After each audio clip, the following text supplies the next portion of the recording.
Hello students, welcome to our channel VNC. ఇక్కడ ఇచ్చిన question మీరు ఒకసారి అబ్జర్వ్ చేస్తే tan 100 plus tan 125 plus tan 100 into tan 125 value అడుగుతున్నారండి.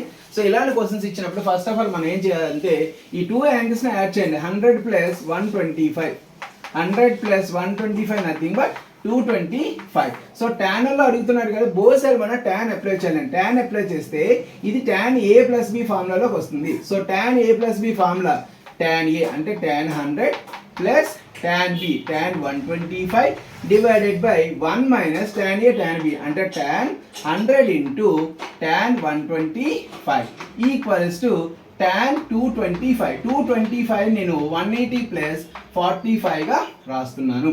ఇక్కడ యాజ్ టీజ్ గా రాయండి. tan 100 plus tan 125 divided by 1 minus tan 100 into tan 125. ఇది tan 180 ప్లస్ θ అండి. 180 ప్లస్ θ థర్డ్ క్వాడ్రంట్ లో ఉంటుంది.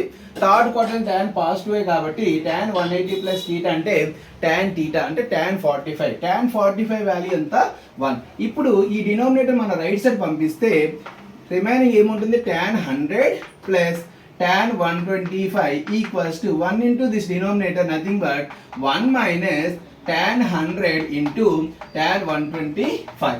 ఈ minus tan 100 tan 125 left side move చేస్తే tan 100 plus tan 125 plus tan 100 into tan 125 equals to right side ఏముందండి 1. So మనకి final answer 1 అవుతుంది.